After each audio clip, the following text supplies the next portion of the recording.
Hello everyone, स्वागत है आप सभी का आपके अपने यूट्यूब चैनल परीक्षा हॉल 247 में। जैसा कि आप थंबनेल पर देख रहे हैं, हम जेएसएससी सीजीएल को टारगेट कर रहे हैं और जेएसएससी सीजीएल के पेपर 2 में खोरठा सब्जेक्ट की पूरी तैयारी कर रहे हैं। यहाँ पर 100% सिलेबस को कवर करा जाएगा। हम ये बात पहले भी बोलते थे और अभी भी बोल रहे हैं। मैं अपने बात से पीछे नहीं हटा हूँ। मैं जेएसएससी झारखंड कर्मचारी चयन आयोग नहीं हूँ कि अपने बात से पीछे हट जाऊँ। जेएसएससी जो है झारखंड जो आयोग है, इसका कोई माई बाप नहीं है। अभी आप जानते होंगे कि खोरठा के सिलेबस को एक बार कम किया गया, फिर उसे बढ़ाया गया और भी व्याकरण भी ऐड कर दिया गया। तो इसका कथनी और करनी का कोई ठिकाना नहीं है।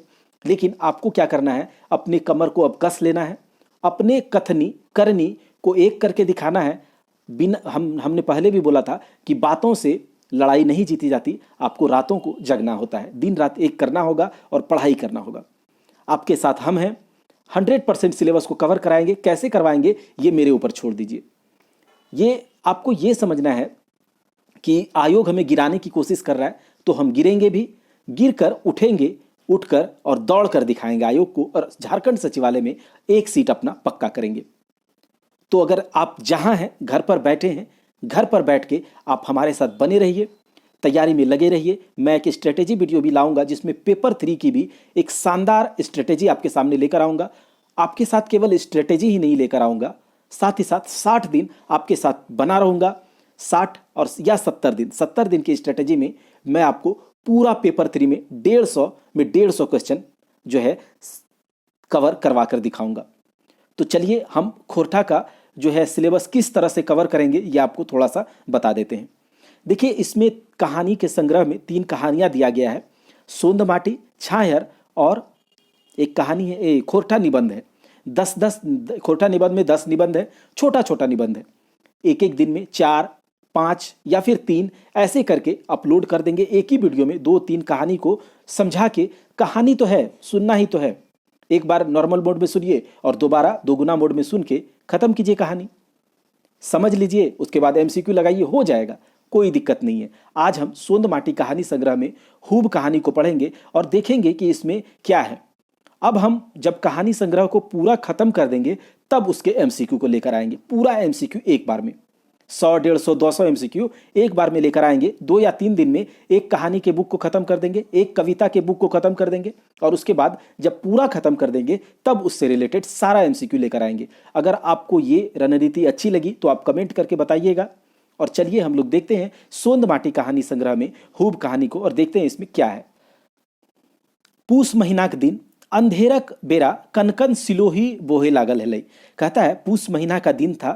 ये पूस क्या होता है, तो हिंदी कैलेंडर का एक महीना है पूस, जिसमें कि जाड़ा बहुत ज़्यादा होती है। कब होता है ये, तो मिड दिसंबर से जनवरी मिड तक ये महीना रहता है और इसमें बहुत ज़्यादा ठंड लगती है, जो कि अभी का समय आप देख भी रहे हैं, ठंड है। इससे पहले पूस बीत चुका है। तो कहता है अंधेरा, मतलब अंधेरा होते होते बहुत ज़्यादा ठंडी ठंडी हवाएं चलने लगती है इस टाइम पर। घर के पेछवार में दामोदर बुरसी ताइप ताइप बेसल हेल, सेहे घरी गुनेसर बाबू डाकल तीन एरे दामोदर घरे हैं। तो ये कहानी में कौन पात्र है, क्या है, जब हम एमसीक्यू करेंगे तो वहाँ भी कर लेंगे और थोड़ा सा इसके बाद जब इसका समरी बताएंगे तो भी बता देंगे, ठीक है। तो घर के पीछे में दामोदर जो है वह बुरसी तापते हुए बैठा है। बुरसी क्या है, ये गांव में आप लोग अगर गांव के हैं, सब कोई झारखंड से है तो बुरसी जानते होंगे, जिसमें कि हम लोग आग लगाते हैं। एक ऐसा पात्र होता है, ठीक है, जिसमें आग कोयले से या फिर लकड़ी से लगाकर आग तापा जाता है, ठीक है, जिससे गर्मी लगती है हमें। आग तापते हुए बैठा हुआ था दामोदर अपने घर में और गुनेसर बाबू उसी समय उसको हकाता है, बुलाता है और आवाज देता है कि अरे दामोदर घरे हैं, अरे दामोदर घर पे हो। आवाज आई उधर से, आवाज उधर से आता है कि हाँ घरे ही, हिंदे बैसल ही की काम है, मतलब हाँ घर में ही है, यहीं बैठे हुए हैं, क्या काम है। अरे तनी बारी चासे खेले, कहता है अरे थोड़ा जो खेती बाड़ी है उसको चासना, मतलब होता है कि एक तरह से उसको जोतना, हल चलाना, वो करना था। तो तनी जाए हारा जोइत दे, गुनेसर बाबू कहलतीन और घार घूर गेलतीन। कहता है गुनेसर बाबू यह बोलता है कि थोड़ा सा जाओ और हल जोत दो, वहाँ पर खेत को जोत दो। और यह कहकर गुनेसर बाबू जल्दी से घर घूम जाता है। घर घूर के तोसक लागल पलंग पर निहाई ओढ़ पसैर गेलतीन। कहता है घर घूमने के बाद तोसक लगा हुआ पलंग पे, तोसक गद्दा बेड पर क्या होता है, निहाली कंबल को ओढ़कर पसर गया। पसरने का मतलब तो आप जानते हैं। अब पथरले सीताराम सीताराम जपे लगला। जैसे ही लेटता है सीताराम सीताराम जपने लगता है। घड़ी बीतल, दू घड़ी बीतल, घंटों बीत गए, मुदा दामोदर ना आयल। कहता है एक घड़ी बीतता है, दो घड़ी बीतता है, घंटों बीत जाता है, लेकिन दामोदर अभी तक नहीं आया है। अब तो गुनेसर बाबू एड़ी की लहर कपाड़ चढ़ गेलक। अब क्या हुआ कि गुनेसर बाबू का जो एड़ी का लहर है वो कपाड़ पर चढ़ जाता है, मतलब बहुत ज्यादा इनको गुस्सा आ जाता है। पलंगे पर बड़बड़ाए लगला, सार भुइया के दू चार शेर घरा में है, तकरे पर फुटाइनी करे लगल। कहता है ये जो ये एक तरह से क्या है, व्यंग है। किस पर? तो गरीब का अमीर के हुआ, अमीर के द्वारा, अमीरों के द्वारा। तो कहता है कि अरे भुइया, भुइया मतलब एक छोटी जाति को इंगित कर रहा है, और सार जो है एक स्लैंग लैंग्वेज है जो गांव में यूज किया जाता है। ठीक है, कहता है अरे सार भुइया को दो चार, मतलब दो चार शेर, एक तरह से ये जो है ना मांस का यूनिट है। गांव समाज में एक शेर का 1.25 किलो होता है, या फिर 5 पसेरी क्या तो बोलते हैं। तो जैसे 1 केजी आप समझ लीजिए। कहता है घर में 2-4 केजी घर में हो नहीं गया कि वो फुटानी करने लगा। मतलब 2-4 घर में 2-4 केजी घर में अनाज हो गया है तो क्या फुटानी करने लगा, बहुत ज़्यादा बढ़ गया। बड़का पढ़वा भेल है, मतलब ये अपने से बैठे बैठे कुनेसर बोल रहा है कि बड़का पढ़वैया हो गया है। कॉलेज नहीं पढ़े लागल तो बड़का निहाल करे लागल। कहता है कॉलेज में नहीं पढ़ने लगा कि बड़का बड़ा बहुत बड़ा काम करने लगा। उसके बाद देखिए, किसान घर कमाइल बिना गुजारो चलते ही। किसान के घर में बिना कमाए क्या उसका गुजारा भी चलेगा? यह गुनेसर बाबू दामोदर को कह रहा है, खुद से बैठे बैठे बड़बड़ा रहा है।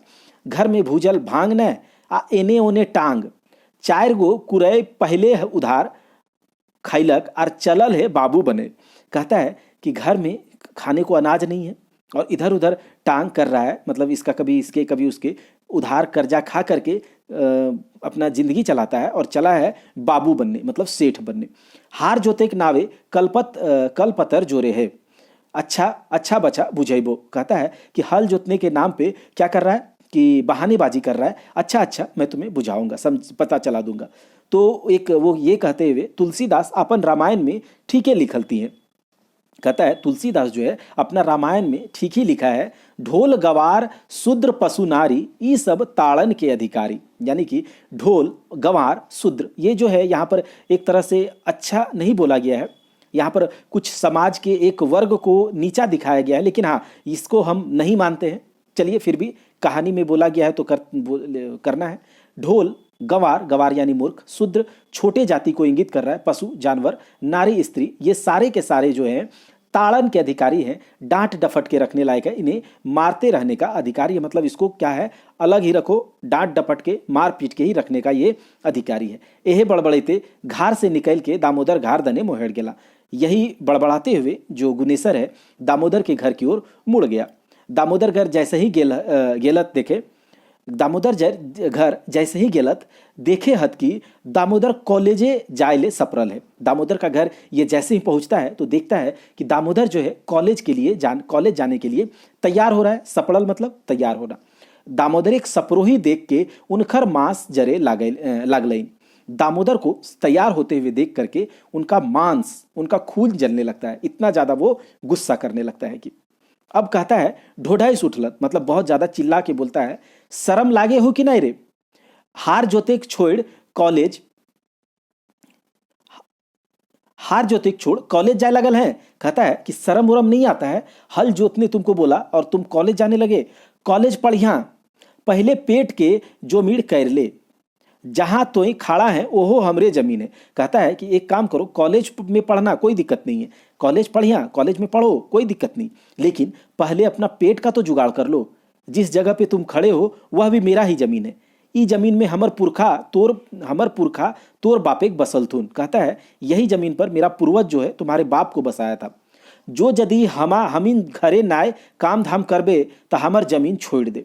कहता है अगर मेरे घर में काम धाम नहीं करोगे, मेरे जमीन पर काम धंधा नहीं करोगे तो मेरा जमीन छोड़ दो। कुरय कर्जा तोयर राख आर उड़ जो तावे तो बेस। कहता है कि एक काम करो कि यहाँ से ज़मीन मेरा छोड़ दो और जो भी तुम्हारा बनता है, जो यहाँ पर होता है रखो, ठीक है। जो भी यहाँ से कुरय कर्जा है सब कोई रखो। कुरय कर्जा का मतलब ये है कि मैं जो तुम्हें जितना भी दिया था सारा पैसा वैसा यहाँ पर रखो और यहाँ से निकलो। अगर सही मन से निकल जाओ, नहीं तो हम तुम्हें घर से बाहर कर देंगे।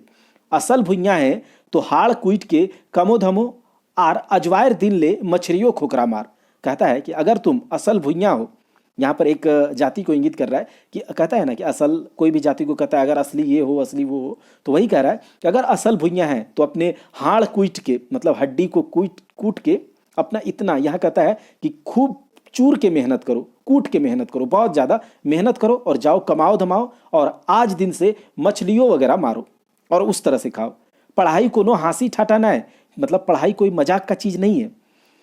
माइनस प्लस पढ़ ले तो गोदी पगलाए जी, तो कहता है कि माइनस प्लस अगर पढ़ेगा तो तुम्हारा गोदी, गोदी का मतलब क्या, दिमाग होता है। या तो आप जानते हैं, पहले भी मैंने बताया था, जब इससे पहले हमने कहानी कौन सा किया था जिसमें कि कौन चानो वाली मामा थी, बताइए कौन सी कहानी है वो, कमेंट में बताइए। चानो वाली मामा, जिसमें कि वो अपना गोदी में सोच रही है, बताया था मैंने।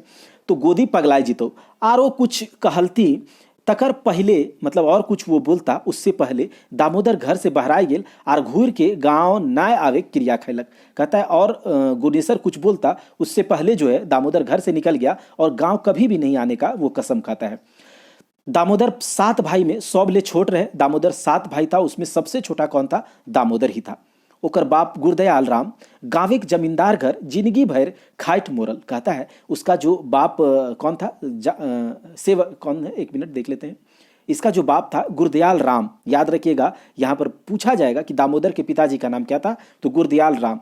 वो गांव का जमींदार के घर में जिंदगी भर खटता है और खट के वहीं मर जाता है। ओकर मोरल बात छवो बेटवाइन चंदन नगर काम के खोजाइरे चल गेल हथिन। कहता है कि उसके मरने के बाद जो उसका 6 बेटा है, जो इससे बड़ा है, वो सब चंदन नगर चला गया और काम की खोज में चला गया था। अकेले दामोदर घारे रह गेल रहे। कहता है अकेले जो दामोदर है वो घर में रह गया था। दामोदर गाँव एक बोड़ किसान गुनेसर बाबू घारे कमिया रूपे बहाल भेल रहे। दामोदर गांव का एक बड़ा किसान है, कौन, गुनेसर बाबू, उसके घर में काम करने के रूप में वो क्या होता है, वहाँ पर बहाल होता है। वहाँ पर काम करने के लिए उसे काम वहाँ पर दिया जाता है। 10 रुपया रोजाना पर खटे हेल, वो 10 रुपया उसे रोजाना दिया जाता था काम के बदले। यह 10 रुपया रोजाना से कोनो नियर आपन माय के पेट चलवे हेल। यही 10 रुपया रोजाना जो उसको मिलता था उससे किसी प्रकार से वो अपना और अपनी माँ का पेट पालता था। पेट काट के गाह बेगा कागज कलम की पढ़ाइयों लिखाई करतल। कहता है कि अपना पेट को काट के, यानी कि बहुत मुश्किल से, कभी कदाल वो कागज कलम भी खरीद लेता था, यानी कि कॉपी किताब ये सब खरीद लेता था। और कीनने का मतलब होता है खरीदना। वो पढ़ाई लिखाई भी करता था। पढ़े ओकर शुरुए से साध है, पढ़ने का उसका इच्छा जो था, प्रबल इच्छा जो था, वो क्या था, शुरू से ही था। सेले कोनो रकम मैट्रिक करी ले, इसीलिए किसी प्रकार से वो मैट्रिक कर लेता है। अब वो कॉलेजों नाम लिखाए लेलक, अब जो है वो कॉलेज में भी नाम लिखा लेता है। हरिजन हवेक चलते 7वीं से मैट्रिक तक छात्रवृत्तियों पावला है। यह छात्रवृत्ति पैसा से अंगो पेंट कर ले है। कहता है कि जो हरिजन होने के कारण 7वीं से मैट्रिक तक उसे छात्रवृत्ति भी मिलता है। और छात्रवृत्ति के पैसा से, मतलब कभी अपने लिए क्या करता है, अंगो पेंट का मतलब शर्ट पैंट भी, मतलब कपड़ा लत्ता भी ले लेता है। घर में असगरे बुढ़िया माय घर उगरेले हेलिक। कहता है घर में अकेले एक बुढ़िया माय थी, ठीक है, और 6 भाई तो चला गया था और ये एक अकेला था, ठीक है, 7 भाई में। जे दिन दामोदर घर से हजारीबाग जाए के लिए अचके निकलल रहे, से घड़ी ओकर माय कहले रही, बेटा तो हमर खातिर फिन जल्दी घुरिया।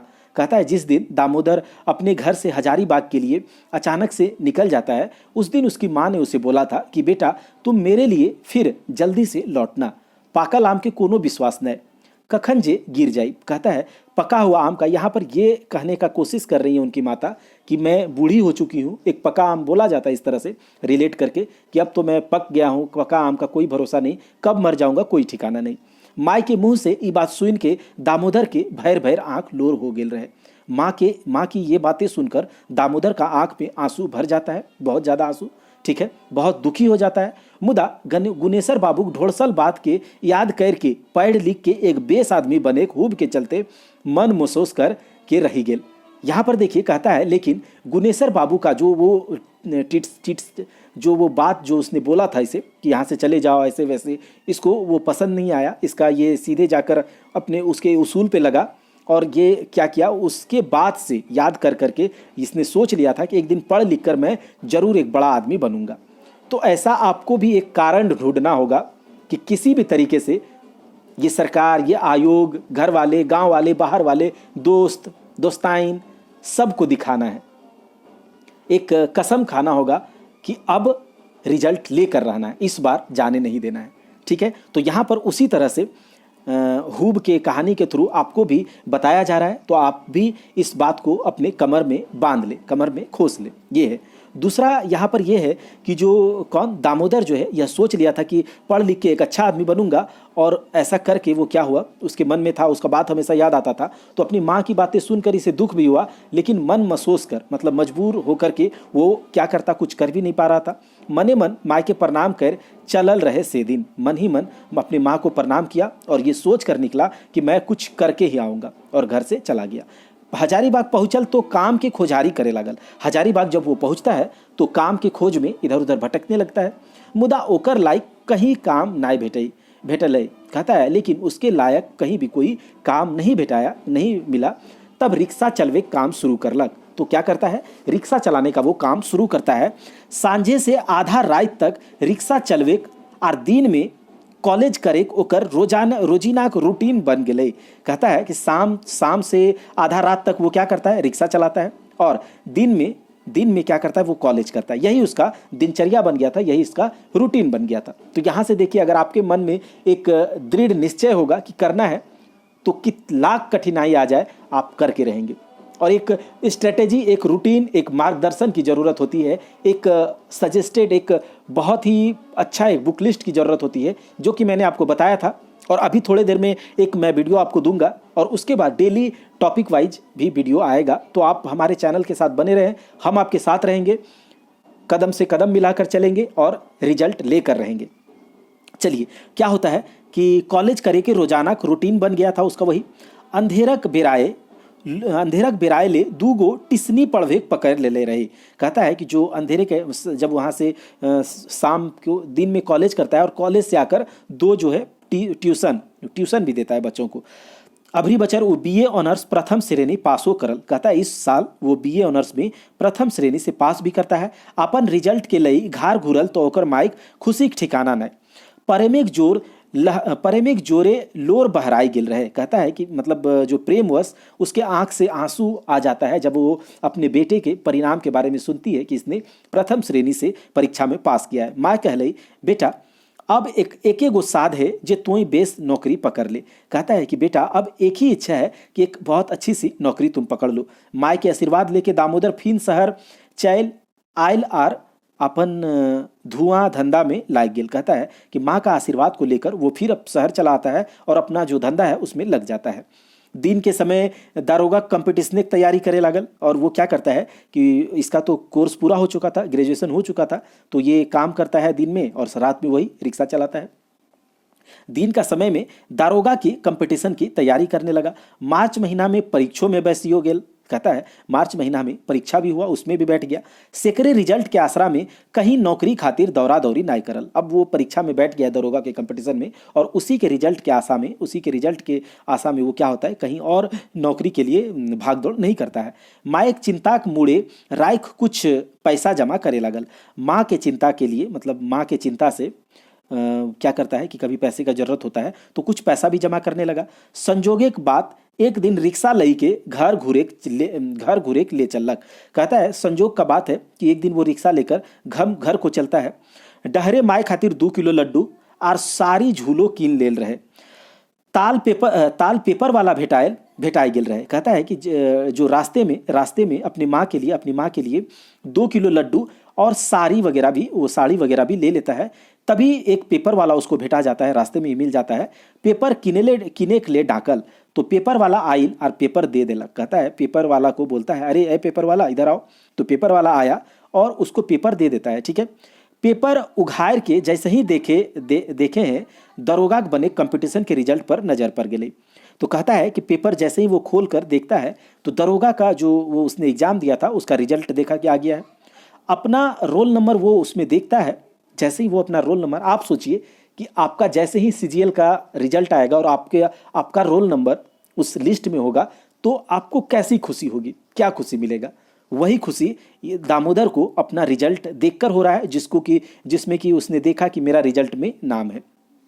तो क्या होता है कि मारे खुशी नाचे लागल और मने कहल आब माए के आखिरी साधटा पूरा हतई। कहता है वो मन में खुश हो गया बहुत ज़्यादा, और उस मन ही मन कहता है कि माँ की जो आखिरी इच्छा थी वो अब पूरा हो जाएगी, क्योंकि ये कंपटीशन में पास कर गया है। घार घूरल तो देखे हैं जो जे ओकर माए खाटी पर परल घर घरी करे लागल है। घर जैसे ही वो जाता है तो देखता है कि उसकी माँ जो है वो खटिया पर पड़ी हुई है और घर घरी कर रही है।